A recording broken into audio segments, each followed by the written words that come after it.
Hello there. Welcome to Flash Hour. Hope you like the new intro that we did for you all. We definitely work hard on it. Sarthik is our man. But welcome to Flash Hour, where we talk all things Flash Trade. It is kind of a culmination of what we've done, what we're doing, what got done this week, and what we're going to be doing as things go on. We do kind of funnel everybody in just for a short period of time where we'll go over state of the trenches. It's just a simple kind of Solana ecosystem wrap up. That way you can get a little bit of info while we wait for other people to join for Flash Trade. But with that, no further ado, we will get everything pulled up and pull in the main man himself, Anas. Hey guys. GM. GM. Sheesh. Got added at last second, but just to jump into it here is Monad. Everybody's turning purple. Yep. And I have this awesome. I love What fall is that? most of all. I love fall most of all. Oh, I have a new mug every time we get on fire. Yep. Monad is definitely an interesting launch to study as of now. It's the most newest approach to the EVM side of world from the EVM side of the world. So Yeah. I think looking forward to see how it functions, and a lot more to study on how good is it, or is it just fluff VC chain? So fluffy VC Yep. chain. You've seen a lot of those. Yeah, I've seen But a lot. I mean, from what they've said, and this is like you say, a lot more studying to do, but from what they've said, it definitely does bridge a lot of, or fix a lot of like EVM issues in general. So I guess that's kind of the biggest promise. Higher throughput, all that good stuff. Yeah, but they are not EVM aligned. They are their own chain. They don't give any anything any shits about where Ethereum is heading towards. So yeah, it's an independent chain. So very interesting. And along with that, there was But this it's composable protocol. with other chains too, right? Just to I don't think there is no composability. It's just bridges. bridges. Custodial Okay. bridges. That's the big crux of it then, is like basically it can bridge with anything. Yeah, every chain can do that. It's not Because that's like big. Sunrise just came out with their Yeah, thing. Or wasn't. yeah. It came out of I don't know what the tech is behind Sunrise. I wish I could read more, but there is no information as of now on how It's Sunrise related to DeFi Wormhole works. Monad somehow. Oh, So okay, that was, okay. yeah. But I was just checking out, and I was not able to find anything how it works, and I was like, what the heck?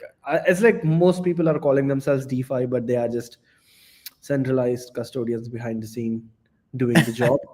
So yeah, a really sad state of things as of now, but we will try to make sure people hear about what they are using. So Yeah, I definitely like that. So Sunrise, the DeFi, that's what we just kind of got into. It's Solana first ever. Basically, it's like a listing thing with Wormhole. This is my understanding. This is cursory, so I apologize if I get it wrong. Not only that, there's limited information out there. They essentially use Wormhole to kind of like push all these out to all these different chains. So that's just my understanding from first go. But Fidelity, VanEck, Canary funds, and 21 shares launches the ETFs. The only reason I wanted to put that on here is basically that's just the adoption going parabolic with the ETFs. The only thing I did actually see, though, while I was in the trenches here, is that a lot of people, if you kind of look at on-chain data, they're selling, like, let's say they have a massive bag of Solana. It's the same exact thing that actually happened with Bitcoin. They're selling their Solana and then getting the ETF, but really they're just changing the vehicles instead of like, there's not, because a lot of people, they're seeing like a huge inflow on the ETF and they're getting excited. But what they didn't see is that it was all sold on chain and then they purchased ETF. So it's kind of just switcheroony there. So just Yep. be careful of that. Like, yes, it's very, very bullish, but if you're just looking at one side of the coin, you're not getting the whole story. Yep. Yep. Uh, and moving ahead, I don't know what. Hestrify. Uh, Yeah. Yeah, basically it's just DeFi ready RWAs. By that, what they mean is like, able to be used in liquidity Mhm. pools, able to be Mhm. used for, looping and all those things. So that's pretty much it with the whole RWA thing. So, but they're going to be facilitating that. So that was pretty cool. I mean, and then Figure's getting bigger and bigger. So Coinbase doubles down on Solana. That actually was I actually don't know why they did it, but I do like Vector, to be honest. But it's the most controversial thing that happened, and I think this is where a lot more people are more cautious about holding tokens, and having an understanding if they get to the upsides of Acquired. the company itself. So I think this is a very sore thing that happened, where a lot of people were actually holding their Tensor tokens just because the team at Tensor had launched Vector, which gave a lot more people a hope that the team might go into spot trading or something like that. Yeah. And eventually, they just built a wrapper over Jupiter, which was just an app where you could just watch people buy and sell tokens. It wasn't that huge of a thing, to be honest. It was just the community behind Tensor was so huge that they pushed it very well. But on the tech side of things, I am really not sure why Vector stood out in any direction. It was just a Web2 wrapper built over Jupe's API. So yeah, there was. And I do like the Tensor guy, by the way. So this is no hate. It's just I'm just confused about the acquisition. Yeah, it's no hate. It was just about misappropriate. I don't know. People's expectations and like misappropriating people's expectations. When they launched Vector, they clearly gave the direction that okay, the people who holding Tensor might get something from Vector, and that was very clearly mentioned through all their media, news and all that stuff. But eventually they moved ahead, and I can understand the markets are very harsh, to be honest, overall. And until unless you have a clear roadmap of what you want to build and have good funding, people are shaking off and trying to align with money where money is overall. So I think it's more important for people to find teams that are more mission oriented than money oriented. I couldn't agree more, actually. The money oriented teams take situations like this. I actually know this very well, by the way, because I love Tensor and I loved NFTs and all that. And obviously Tensor drop all the whole thing, and I used to follow all their podcasts. I mean, that only had like 50 viewers, and I was one of the viewers. So I mean, it was I really liked everything that they were doing, but obviously NFTs just never came back. So that's what killed them in the end. And then setting up the foundation when they did it was super difficult because of the state of politics at the time. Now it would be probably a lot easier and honestly cost less money. So that all that hurdle they had to deal with, and then I don't think the Tensor Foundation, not the Vector. I don't think they had any money issues overall, because even Vector made like $9 million in revenue. So the team not money issues. I was more saying along the lines of like, then they launched Vector, then they had all kinds of promises, let's just say, with that. And honestly, everything was looking up. Everything was like, oh, okay, NFTs might be dead. They're shifting into this meme coin thing. Maybe they'll do something for the Tensor token, holders, all that good stuff. And then Tensorians. I don't know if any of you hold NFTs. Shout out to all my Tensorians out there, by the way, if you're still a holder. Even I'm a holder. So me too. So anyway, but moving on from that. Yes, it was very unfortunate. I actually lost a little bit on Alright. the team there. That was a nugget that hit pretty hard for me. Alright. But moving on from that, the Solomon go ahead, sorry. Yeah. Solomon ICO on MetaDAO did a very interesting, attracted a lot of capital, and I think that this is where everyone in the ecosystem is moving towards.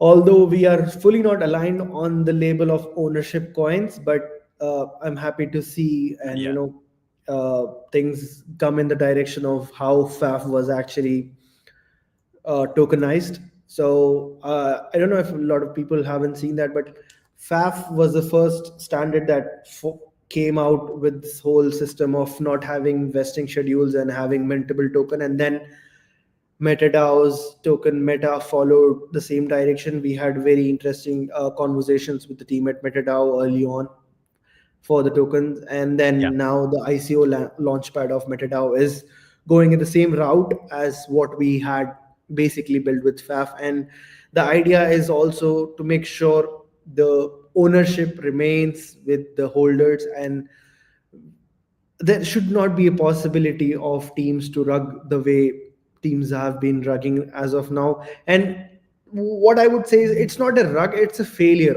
overall. Like, the structures are not there, and in the startup ecosystem, I'm sure everyone have heard that 98% of startups actually fail. So it's a failure. It's a failure of system, and it's a failure of token holders beliefs. And if we are able to at least mitigate the system, like make a better system, so that if the failure happens, at least people don't call it a rug, is what most like what MetaDAO is building right now, where you actually own this thing, and if it fails, it fails. It's not something like you can just move ahead. So Yeah. I think that is good. And There's no slow even rug. there's no slow rug. Yeah, that is very important. That is very important to note. And overall, like at Flash, we are also working in the direction of making the IP and the real ownership of the company to be moved on to an entity that fully represents FAF holders. So we had an interesting discussion with the team at MetaDAO like 2 weeks ago, and then we would be moving forward with the structure by the end of this year, because right now we are fully entrenched with V2 and the Magic Blocks integration and the breakpoint. So a lot of good stuff in the pipeline. So once we complete with those things, we'll move on the the FAF discussion. And then lastly, Soulflare did launch their MasterCard thing with Congrats, Soulflare. instant.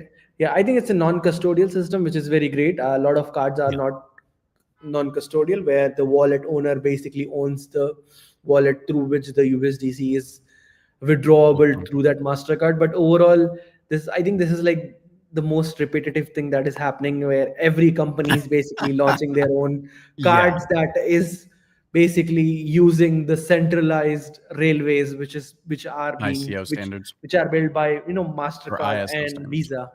Yeah. So I think it's actually a very hard problem to solve, to replace MasterCard and Visa, because you need all those merchants to use your network.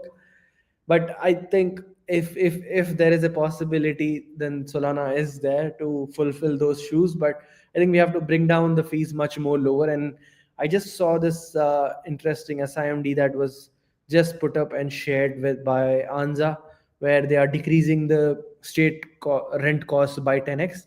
So creating your accounts would be 10x cheaper than what it is. So even now on Flash, when you open in a Flash account, like your first interaction, it costs about 80 cents. So moving forward, it will just cost you 8 cents. So very, very neat improvements overall on the network. And we'll keep pushing to make sure things are much cheaper and much competitive with the outside world. Plus, we have to make sure that we can make as many bots as possible on chain. I mean, that will help facilitate that, but that's not necessarily a bad thing. So, all right. Let's see. Now that we are done with State of the Trenches, ladies and gentlemen, if you are enjoying our talk here today with Flash Hour, please leave a like, comment, And of course, follow us on X or subscribe on YouTube, since we are streaming live on YouTube now. If that is your favorite place to watch videos, we will be uploading a lot of our videos there, backfilling some of them just so for your viewing pleasure. But Flash overview. Essentially, this is just where we go over some highlights for Flash Trade. Total volume's about, I think it was 130 million. So 18.26 billion plus in total cumulatively. 259K for rev distribution to our FAF stakers. If you are unaware, if you stake FAF on the Flash platform, you will get trading discounts as well as be able to participate in 50% rev share. So yeah, and of course you get your referral bonus as well.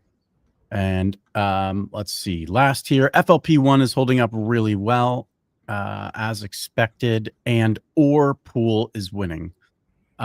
Did you see? So I was gonna bring it up. I wasn't actually was gonna bring it up after this, but we might as well bring it up live on stream. Did you see the gentleman who integrated our pool with the OR mining thing? I haven't seen that. Yeah, Yeah. FLP8. That's what he said. He Interesting. integrated. I haven't seen that, but overall, very, very happy with what the pool 8 has done overall. Like when we were launching this pool, we did get a lot of comments from community members saying the token is just 3 weeks old and it's very volatile. LPs will lose money, but here we He did get a are lot of pushback. here we are where FLP8 is actually outperforming the performance of holding spot OR, and this is what we really wanted to share with people, where they understand the performance of FLP8 overtaking spot holding of OR. You're sharing something here, all right? Yeah, so he Spuddy A7X. Thanks so much. Mine More app is what he did here. He created a little app for everybody. And it actually integrated with Flash Trade. So he basically, you can deposit, here it is right here. So then you can deposit into FLP8. Flash Trade fuels the integration auto miner. So very, very cool. He has it all. At least you could see his little calculation here with the position. I just wanted to call it out live on stream. By the way, as we're speaking here, he retweeted us. So we really appreciate you, of course, tuning in and paying attention to what's happening here at Flash. We'd love to see the composability factor of Flash Trade and all of our bolts actually being integrated across the ecosystem. So that's another thing that we really, really appreciate. And we do have an SDK that's available for, if you're interested in that kind of thing, or you're a vibe coder, we do have an SDK that's available for you as well. So, and I think Rust and TypeScript. So, I think this is where the interesting thing stands out for Flash, where what we saw basically was when I was discussing on X of a potential pool where people can trade, or I actually got a lot of negative comments from a lot of people saying it's not good and it's bad. I had a lot of people messaging me as well, and I was like, this is actually a net beneficial thing. So what Flash basically is doing is democratizing LPing tech for people so that they can LP these perps and make money. And if you compare to the prop AMMs that a lot of people are more excited about, is the prop AMMs, you cannot participate with those AMMs. These are proprietary market making strategies run by a couple of team members who on their whim can pull the liquidity from the markets if they are more volatile, or can provide liquidity if they are under their strategy. So it's actually blinding to see that like people are more interested into this black boxes rather than open boxes where people can make money and see that happen fully on chain. It's I'm kind of shocked that people are or you got a lot of pushback on it. It's strange to me. I think it's good, We you also know, got like, we do get a lot of getting- pushback per listing though too. I've noticed that there are some people out there who there's nothing wrong with it. I'm not saying it's wrong or right. I'm just saying that there are some cautious people out there. But what is it? Crypto.com said what is it? The future favors the bold or something like that. yeah, it's the tagline. But yeah, anyway, so Orpool is doing really well, actually, outperforming our expectations, which is good. That's always great. It's not a bad thing for sure. And FLP1 is killing it. We did add Zcash in case you didn't know. So please check that out as well as privacy becomes more of a thing on the forefront. And by the way, thank you for sharing that out. If you don't mind, Yes, share for sure. share more. We Yeah. do like it when you share our stream, I promise. All right. right. And as far as what we got done this week, this is Yeah. Anas's favorite section here. So Yep. So the whole team, basically, the whole teams at Flash Trade and Magic Blocks basically flew into Dubai. I'm still in Dubai right now. So, and we basically took a villa and co-worked together for a whole week and had endless jam sessions on how best we can deliver the fastest trading experience for everyone. And I'm very happy to say the pathway has been laid and we've tested very good things internally and very happy with what we were able to achieve and conclude on what to prioritize basically on both the sides. And we also, during that time, I actually hired a very good videographer team to document the whole saga as well. And I think we'd be sharing out those clips probably this week or next week. But yeah, it was a very, very insightful and important decision that both the teams took. And I'm very happy we were able to pull it off as great as what we did. And we had good amount of lunch, dinners. We also played together. So it was yeah, very pickleball, I saw important. that. Yeah, Is it that was what that very was? important. Pickleball? It was paddle. Oh, paddleball, sorry. Yeah, it's actually very important for, when people from all around the world come together and try to work, they need to spend some time together in a different setting, be it dinners or lunch or playfulness. While playing, you get more ideas and get to understand each other, and then you can easily bump into each other and just ask if they have any doubts or regarding the whole system itself, because the infrastructure side of scaling a perpetuals exchange is a very huge thing. So I'm very happy that we were able to find that time and get to it. And while this was going on, we were working tirelessly parallelly to get V2 out. So yeah, we basically did like good amount of tests, internal test, and we did notice a few issues around the way the UI was working. And then are currently under works to improve that. And then basically this is something that I will be going on the next slide, where we will basically discuss on the phases that we will be going out for the V2 to launch, so that everything works smoothly, and then we also get the upsides of having all the sweet features of V2. So yeah, overall it was a very on-site week where I think the most important things, like the future of Flash, was basically being charted out with V2 and the Magic Blocks upgrade, where we had very, very honest and straightforward discussions on how to make Flash the fastest decentralized exchange. So yeah, I'm happy that we have a very, very good pathway laid out, and we are very confident on shipping that product. So I think I just wanted to add one thing to this, and this is something that I got a little hammered with this week, and I think I answered it pretty good actually. But as we like to do, or as I like to do, I should say, maybe not we, maybe it makes you uncomfortable, hopefully not. But he said, I had somebody that I was in a spaces with, and it was a great question. Like, Okay. why even push the pool to peer model when we know Mhm. Klob's work, right? That was kind of like Mhm. the deal. And he's like, and so I kind of like broke it down as to why pool to peer model is like because the Klob model, not saying there's anything wrong with it, or like a hybrid solution, there's nothing wrong with it. Mhm. But what I was saying is like we're basically just bringing the old thing and then just bringing it on chain.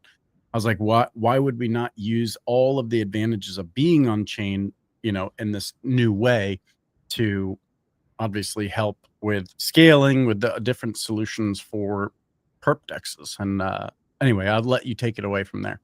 You have a much Yeah. better answer than I would. Yeah. See, we all know what the capabilities of order books are. Like the end game of order books is pretty much known, Yeah. and like it's just like we all know, like Binance is the final form. And if you are making a decentralized version of Binance, then you know what it is. But when Hmm. you're talking about pool to peer models, you can never provide 500x leverage using an order book exchange. You can never provide a dollar collateral using an order book system. You Hmm. can never provide a real world asset trading using order books the way pool to peer exchanges can offer, because when you deploy an order book whose main source of liquidity is outside in the outside world, and you are trying to replicate that same system on an order book, you will always end up losing value, because the price discovery is actually happening off chain. So imagine tomorrow if someone was to launch a cotton market, and the cotton is actually traded hand like on the market, where the real prices are being set off chain. You can never make sure the prices are being set on chain.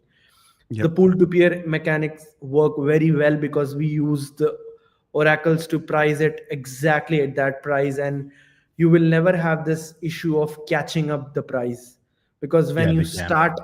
when you start catching up the prices, you will always have some losses, which is what we see on AMMs and DLMMs and CLMMs as well, where because the price discovery is not happening on these products, they will always have some sort of impermanent loss. So this is the same thing that you would also see on hyperliquid as of now, when the markets are off during the weekends, and if you are trading here, the people who are market making will always end up losing money. And that's why, to make sure they don't lose money, they will start quoting wider. And when you Mm. start quoting widely, you cannot trade with bigger sizes or bigger leverage. You Yeah, cannot it bet. eats you alive. Yeah, you cannot bet heavily. But when we are talking about pool to peer mechanics, the reason why these mechanics work very well is because we always have asset backed perps. And even if that perp was to go 100x tomorrow, we will be fully collateralized and have the collateral to match the PNL any time of the day, even if like the prices like goes above 100x. And that is what we saw with or let it be or Zcash. Even Zcash, once we listed it, it went about 80%, and then it crashed by 40%, and then it went Mm. 20%. So it doesn't matter, like the volatility doesn't matter for pool to peer exchanges. But overall, even we see ourselves like having an order book that basically runs parallel to the pool to peer system, where depending on the way the liquidity is available, the order would be matched accordingly. And we believe users need not get into the intricacies of how their order is being filled. And once if their order is filled at the best price, that's what everyone wants, right? So we will focus more on the ways we can fill your orders at the cheapest fees and at the best spot price possible. So let's also step back and take one more example. So imagine Solana was to pump by 50% in the next hour, and you were to go on and trade on any of the order book exchanges, you would be slapped with a huge spread Yeah. just because of the volatility. But Yep. on pool to peer exchanges, we don't do that as vigorously as these order book exchanges do. So I think that is where things come into line. And I personally would answer that guy is like, my answer to him directly would be, if you are a trader, what would you want? You want to be filled at the best price at the cheapest fees, Instantly. Of instantly. course. That's what we are trying to do. We Yep. are not going to answer your question on why the system is not good or not, why it's not bad or good. It's more on the direction of talking from the user perspective. Are you getting filled Yep. at the best price, or are you getting at the cheapest fees? If yes, then doesn't matter, you are getting filled, right? So Yeah, that's of what course. we are trying to Mechanism focus on the on. back doesn't matter as long as you're getting Exactly. filled, just like you said, cheapest fees at the price Yes. you wanted and instantly, right? So it's like Yes. that that is what we are trying to provide literally with Magic Blocks and Margin Engine V2 with the Flu system, so that we can have this flexible system that's able to adapt way more to different markets or different And I'm tokens. so angry. My hair are so messed up right now. It's because of travel. Mine, Like yeah. you. Mine Come too. on! I don't want to see you. Anyways, My hair's messed up. I'm having a bad hair day, really. yeah, I didn't shave though, so it's the first time I've had a beard in a while, or it's just a few days, about 3 days. no worries. Anyways, moving ahead, yeah, breakpoint preparations are in full swing with a lot of interesting side events coming, and Yeah, the and close merch. the merch is on the flight. A lot of boxes, and I'm still trying to figure Whoa. out, Max, like how would we take those boxes into the Etihad Arena, because there are like They're 8. huge. Yeah, there's a Those lot. are huge. I don't know how we'll do that, but we'll see. I have a big We'll get a SUV, cart. but we do. Yeah, you need a card. Obviously, you need a card. So yeah, Yeah. that is that.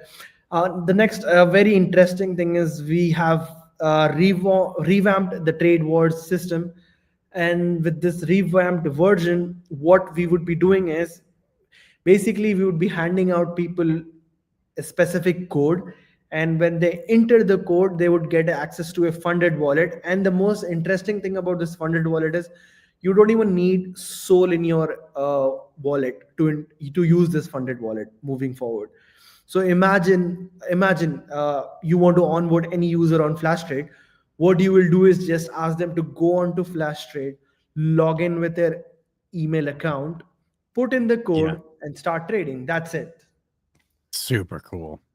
Yeah. It's basically just like I don't know if there are some like centralized that have nothing to do with on chain that can do something like this, but you have to like this is like a whole nother thing, man. This is on chain trading with an account that you can literally give somebody a code just to go to FlashTrade. Like imagine if you're a YouTuber and you've got an audience and you want to give away 5 funded accounts where they can go trade, potentially even make more money, right? Instead, because then the cool part is like you can give them each $100, and that $100 can go way further also because you're able to trade it on the platform. And then what's even cooler is that let's say you are a trading account, or maybe you're a trading X account, right? Then you can kind of walk your viewer through trading. So, and it allows them to get hands-on with the trading platform. It's not just Flash too. It's like hands-on with trading. So that's even the cooler part, is that if that is your core audience, this is literally the product for you. It makes complete sense to have something like that available. So anyway, I'm super, as you can tell, I'm super excited about it. So yeah.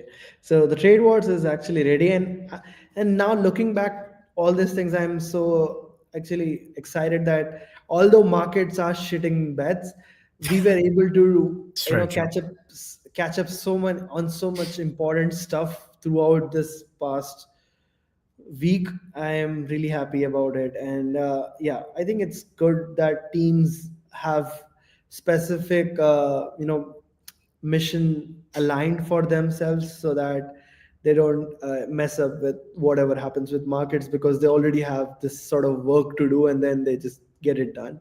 So very happy with the way things are as of now.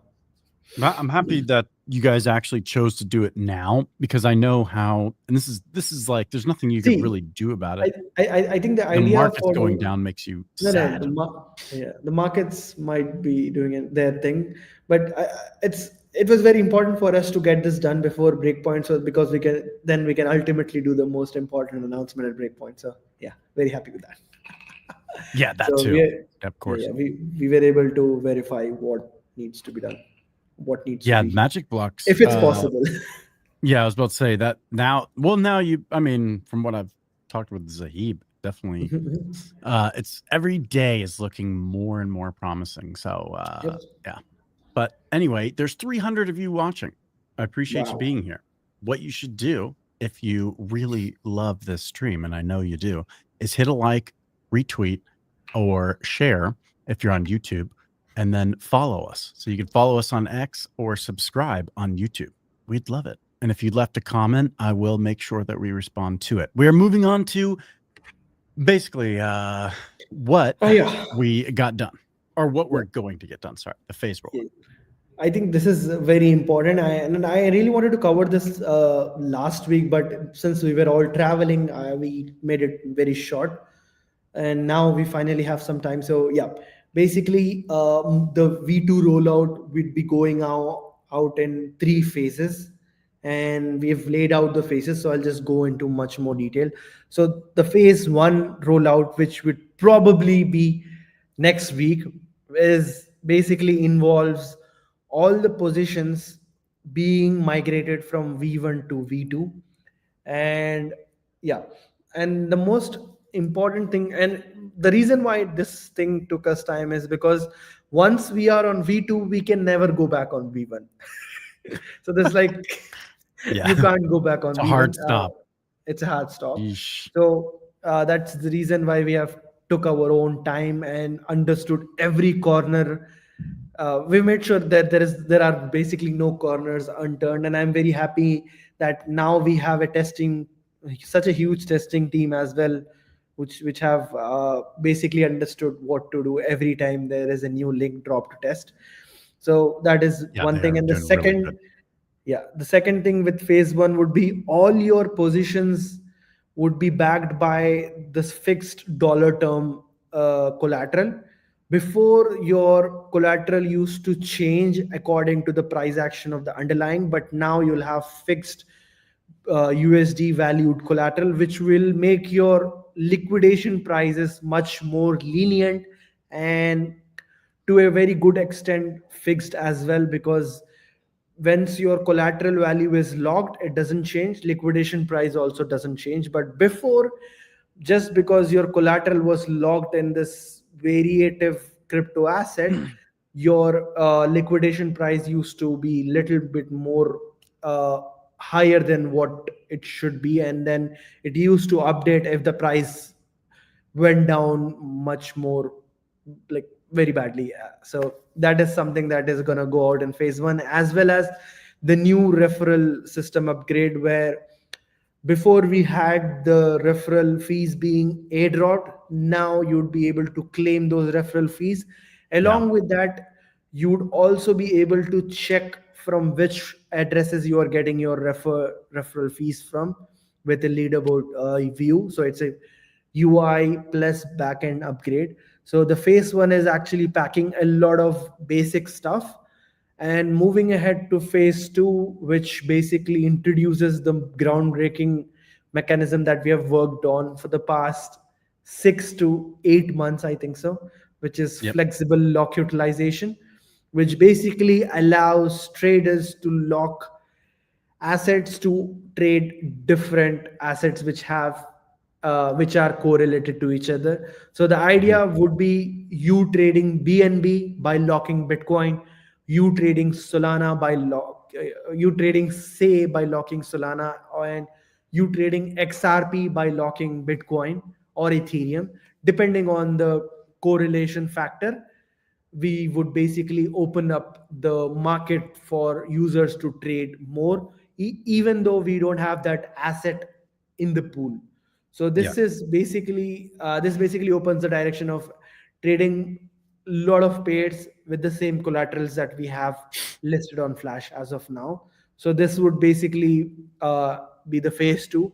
And phase 3 is like the most important system where we would be getting out. Yes, Max. All up on phase 3, just because I want people to understand Flu and like from just a very basic level.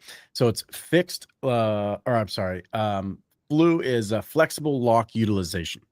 And essentially what we're doing is you're taking correlated markets. By that, we mean that the volatility of those markets are extremely similar. And of course, they're trading very similarly.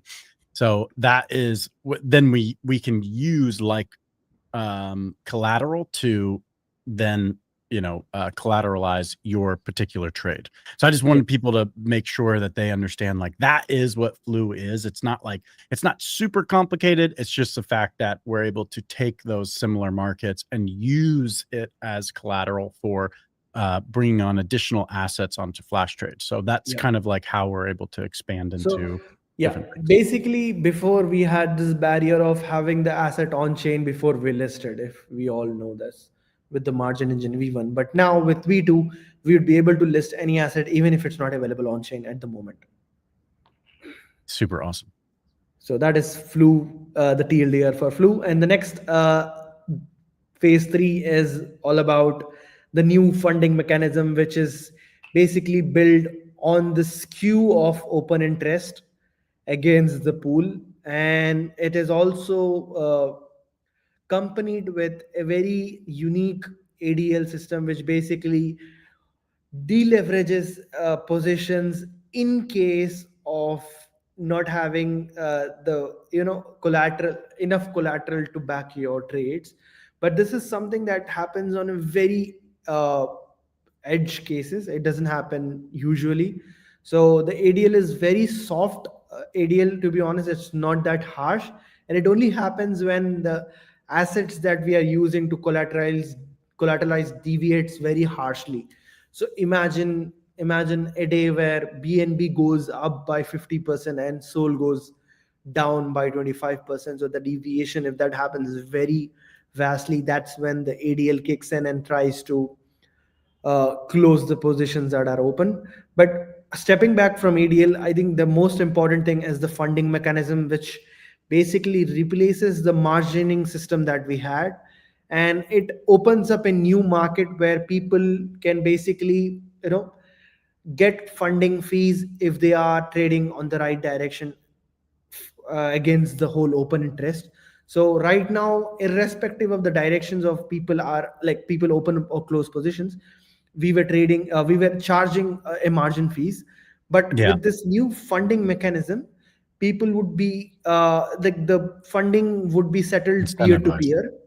It would be settled peer-to-peer, and according to the skew between the open interests, the funding would be charged. And because of the skew, since Flash always has a skew of long side, people would be incentivized to open shorts and get fees on it.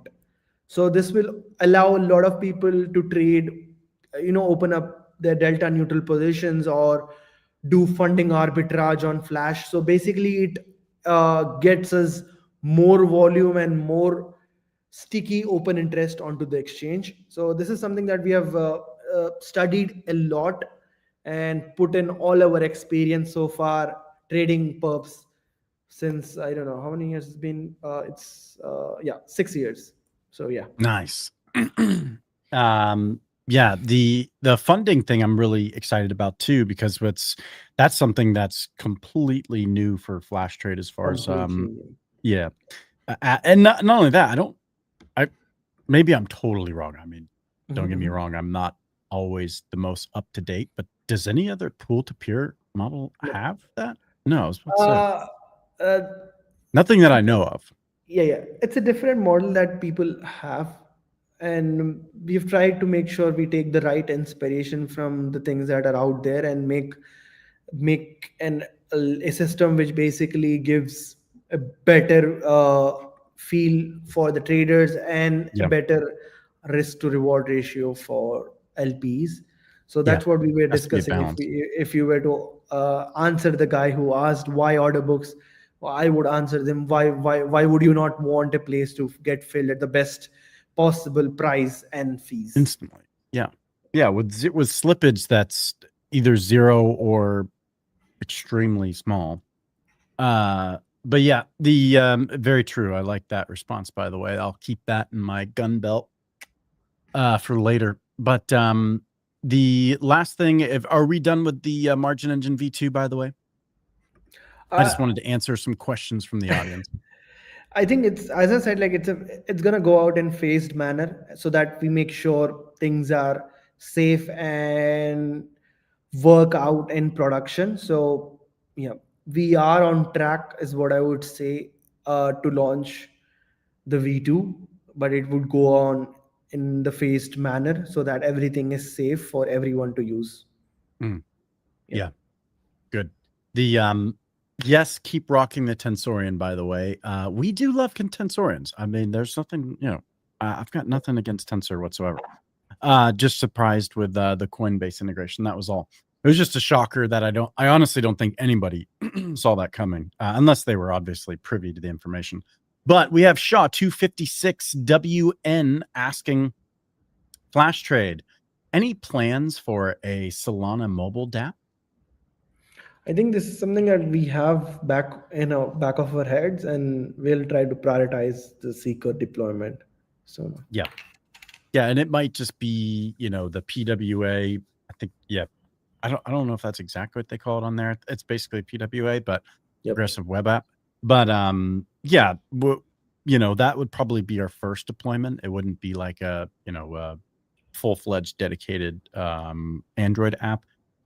And of course, like iPhone app, but that's, potentially down the road as well. But that would be our first foray into the Seeker phone. So good question. Appreciate it.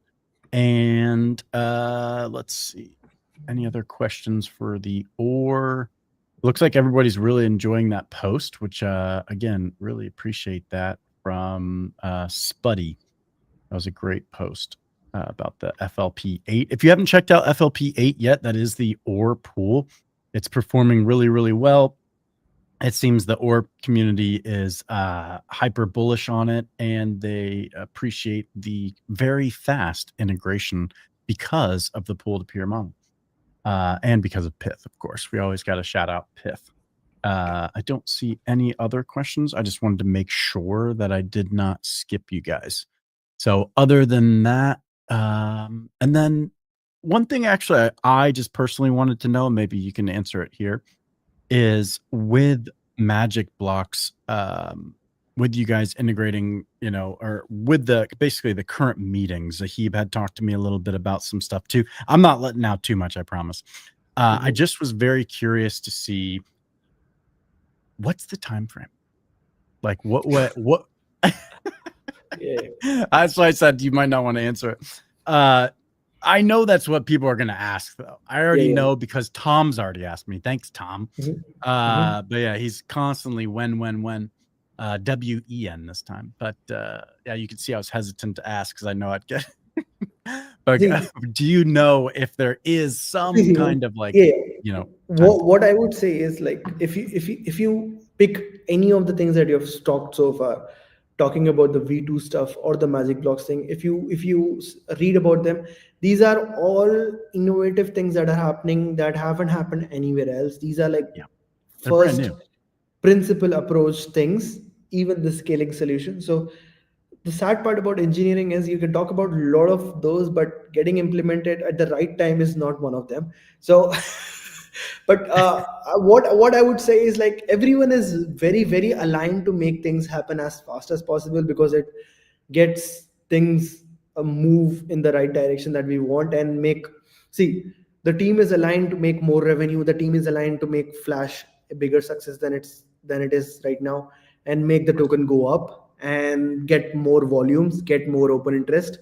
Everyone is basically wants that, right? Like, why would we want to squeeze our neck by not pushing things as fast as possible? So that is something that we are trying to do, and we are trying our best. And even this whole thing of getting people fly into a place and get them under one roof was to make sure things happen much more faster than they were being happened before. course. So, and the most bullish thing about this flying in was like uh, almost 60% of the devs who flew in, both the teams from Magic Blocks and Flash, the whole count was about 18 developers. 60% of them are not attending Breakpoint. They all flew in just for the purpose of That's great. co-working, and they flew out. They flew out just today, like Sunday and Monday. So they just came in to make the thing happen. That's it. They don't even want to attend Breakpoint.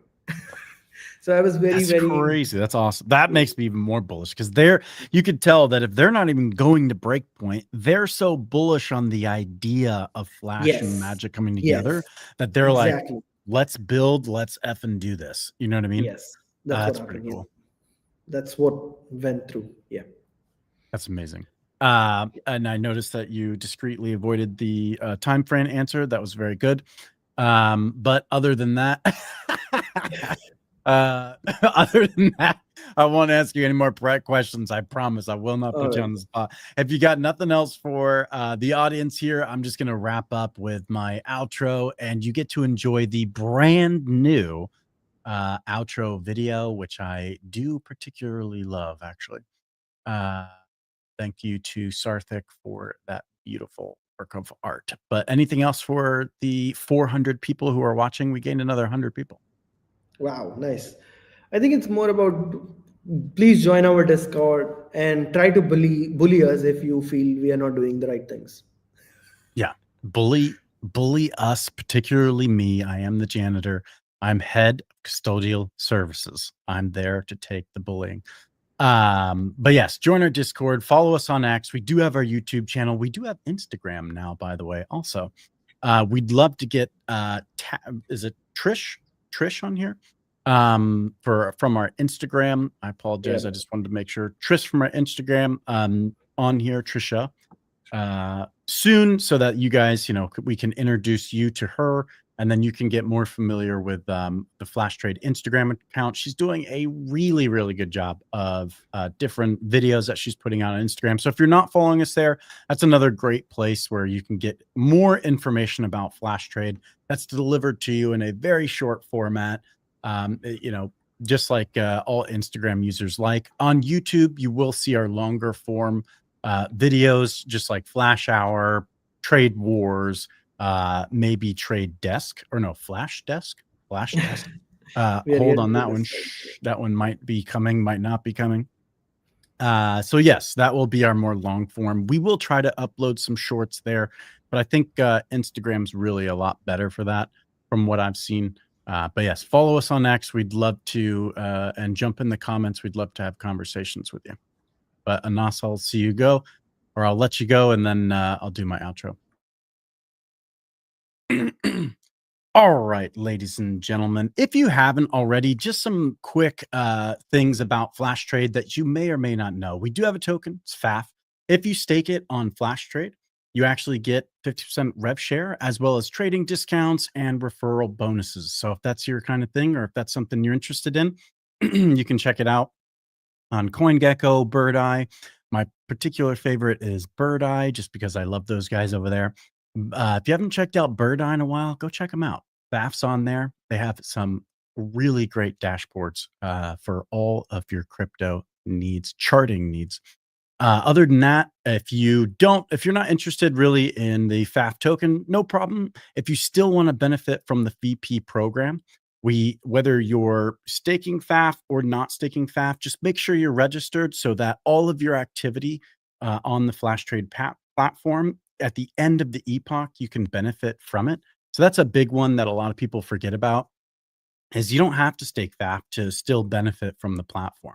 Just make sure your wallet's registered, and that's it. You start earning VP from day one with your trades, or you're LPing if you're in FLP1, if that's your favorite pool, and you use it across the ecosystem that we have with like Camino, Loopscale, and Carrot Finance. And of course, there's a bunch of others that are out there as well you can find in our docs. But other than that, guys, as always, thank you so much for attending, and I'll see you 411 viewers in the markets.